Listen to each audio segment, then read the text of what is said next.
What is up, my friends? You are very welcome along to our player ratings here on Anfield Agenda after Liverpool have beaten Sheffield United by 2-0. Good news continues though, because Aston Villa did get the victory over Manchester City, which moves Villa up into third place in the Premier League and gives us a 4-point cushion ahead of Manchester City. On Aston Villa take on Arsenal next, so interesting doings in the Premier League. It is also full time at Old Trafford to finish Manchester United 2, Chelsea 1. Bit of inconsistency for both of those clubs this season, but for us, things are looking very much bright. So I'm going to go through, do what I always do, give the guys and the manager a score out of 10, asking you guys to let us know your thoughts in the comment section. Do you agree? Do you disagree? Drop a like on the video if you enjoy it, and most importantly, please do hit that subscribe button. Delighted to say we've reached 230,000 subscribers. It's unbelievable. We thank you for your support, and let's get stuck into it. Starting off with Mr. Caoimhín Kelleher. Redemption. Good performance from Kelleher today, albeit he didn't have too much to do, but we can't forget about that moment in the first half where they were through on goal and he stood up, made the save and kept the score at 0-0. After that, he controlled his penalty area when he needed to. No silly mistakes with the ball at his feet, and it's a job well done for Caoimhín. So we'll start off by giving Mr. Kelleher a score of 7 out of 10.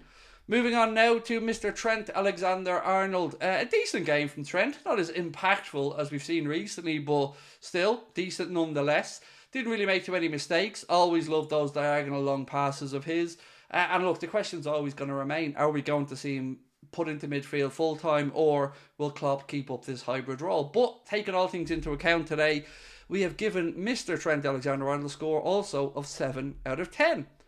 Now we move across to Mr. Virgil van Dijk, your Anfield Agenda man of the match in the match reaction poll. I fully agree with that as well. And I thought Virg was like the conductor of the orchestra today. It wasn't pretty for us at times in possession, but Virg made sure we did nothing silly. I love the way when he's tracking back, he just puts the ball straight out of play for a throw-in, takes no silly chances and resets. Also really enjoyed his little moment with Joe Gomez, where Joe played the ball off a Sheffield United player for a goal kick to us, and Virg came over, gave him a fist bump. Proper leadership skills. We're seeing a very good version of Virgil at the minute, and we have given him a score of 9 out of 10 as he is your man of the match. Moving on now to Mr. Ibrahima Kanade, and he also had a very good display. I think he had all of his duels won, 14 from 14 aerial, I believe. Very high score from him. And look, I'm still a little bit nervy at times with him in possession. He has been prone to a little misplaced pass or two, but he is solid defensively, solid aerially. And with Virgil alongside him, I think we're good to go. Just a little mention, actually, I should probably said this at the start. Jurgen Klopp did confirm in his post-match interview earlier on that unfortunately Joel Matip has an ACL injury, so I don't know if we will see Joel again this season or perhaps even again in a Liverpool shirt. I hope it doesn't end from like that, but the gaffer has confirmed it is an ACL injury, so we wish him the best. But back to Ibu, what have we given him? A big round score of 8 out of 10. I think you'll agree, very well deserved. Now we move across to Joe Gomez. Look, I wasn't expecting miracles from Joe today. I wasn't expecting him to be anywhere as attack-minded as Costas, but there's always a couple of moments when Joe Gomez is on the pitch where he either misplaces a pass or he gets pinched in possession or is ball watching. These things happen. They happened again today with Joe, and it nearly cost us. So with that in mind, I got to be fair and say I'm giving him a score of 6, and I think that's pretty much on the money for Joe Gomez. Moving into midfield now, there he is. Look at him. ENDO Mania is going to be running wild all over the Premier League now, and he has arrived. I think he is ready to be a starter now with the little knock to Alexis, and of course we wait confirmation of Jurgen what the score is there. I think he's ready to go for Palace of the weekend. I thought he was brilliant today. A lovely moment for him in the first half that stood out to me. He received the ball under pressure from 2 Sheffield United players, turned into an attacking area and laid off a lovely pass into the left channel. I'm glad for him, I'm happy for him, I'm ecstatic for him, and I've given him a score of 8 out of 10. I think you guys will agree with me on that one. Another good performance from Endo, and he's a very easy man to like. Moving across now to Mr. Dominic Szoboszlai, who took his goal amazingly well. Very composed finish in front of goal. Be honest though, I mean, I still feel there's more to come from Dom. I still feel he has a couple more gears to go through. So I'm not going to be overly harsh, but I'm not going to be over complimentary either, because I thought he was okay today. We're going to give him a score of 8 out of 10. And look, there's a bonus point there for the goal. So it's a real world 7, but you get a goal, so you get a bonus point. So 8 for Mr. Szoboszlai. Alexis McAllister, we got to see him where we wanted him, right? Unfortunately, he did have a couple of knocks in the game, and I do think it impacted his performance a little bit. I have to be honest and say I didn't think he was going to stay on after that first challenge. Then he eventually went off. I think it was because of the snidey challenge with the rake down his foot. But all in all, this is the position I want to see him in. And I thought it was okay from Alexis. Hard one to judge, though, because we know he's probably carrying a knock through the game. So we've given him a score of 6 out of 10. And again, I think that's more to do with the knock restricting him than him really just being poor. I mean, I'm looking forward to seeing more of him in this advanced position. Moving on to Mohamed Salah. Now, look, I have to be very careful whenever I dare criticise Mo, and rightly so, because he's a legend. But are we seeing a fatigued Mo? Are we seeing a Mo that's a little short of ideas? I mean, the work rate's there. The honesty of effort is there. But we're still awaiting that 200th goal from him. And I wonder, is it weighing his mind a little bit? He had a good right full volley that was saved by the keeper. He had another volley in the first half that he sliced and went over the bar. And I expect a little bit better from Mo, in all honesty. So we've given him a score of 6 out of 10. It won't often happen on the channel, but I do think it's a fair reflection of what we've seen on the pitch. Moving across now to Lucho, who I thought was in and out of the game today. I want more end product from him. And I don't mean scoring, I mean in his crosses, in his delivery. Because he stands up defenders well. He can go past them for fun.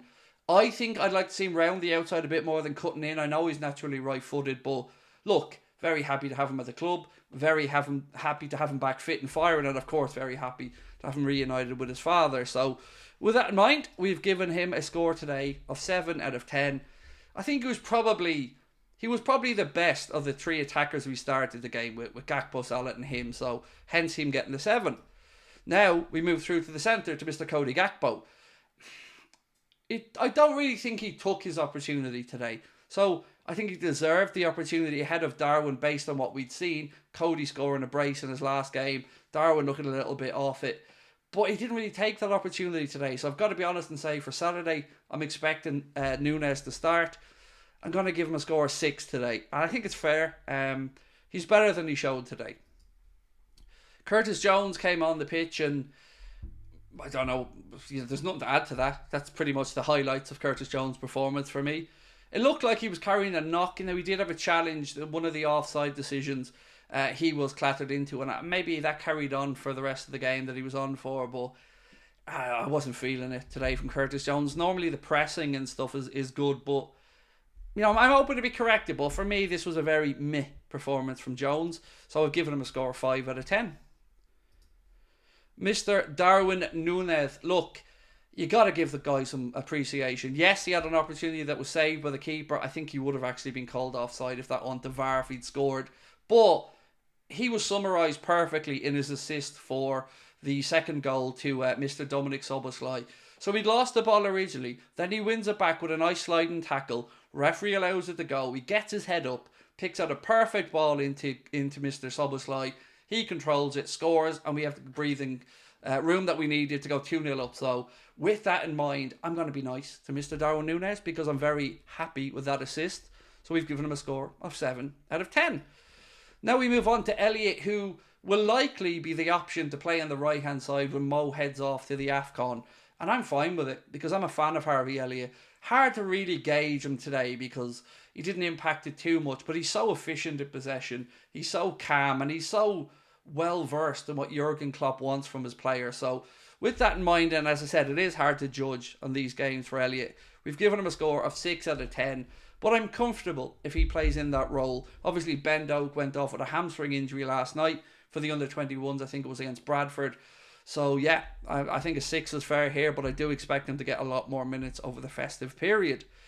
And Mr. Ryan Gravenberch is up next.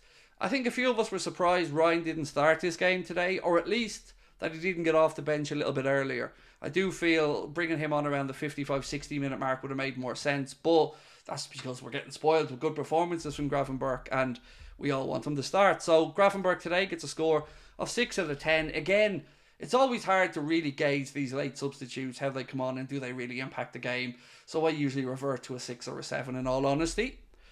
And last, but certainly not least, is the gaffer. This is a tough one because I totally get with the team selection. I do. But we looked tired and turgid and lacking of ideas. And look, it's weird. We won. We kept a clean sheet. But let's be honest, we didn't play great. Maybe it doesn't matter. Maybe it does. But today, got to give Jurgen a score of 7 out of 10. I don't know if you guys seen his little post-match with the Amazon Prime interviewer who kind of made a joke about the 12:30 kickoff being Jurgen's favourite time. And, well, Jurgen was not very pleased, to say the least. So, 7 out of 10 for Jurgen. And that brings to an end our Anfield Agenda player ratings. Of course, we want to know your thoughts in the comment section. Please do drop a like on the video. And if you're already one of the 230,000 people who've subscribed, thank you for your support. If you haven't, you know what to do. We'll see you tomorrow. It'll be about 6:30 for a live show. Until then, enjoy it. The Reds are 2 points off the top. City are 4 points below us. And life is pretty good as a Liverpool fan. Talk to you soon, guys. Bye-bye.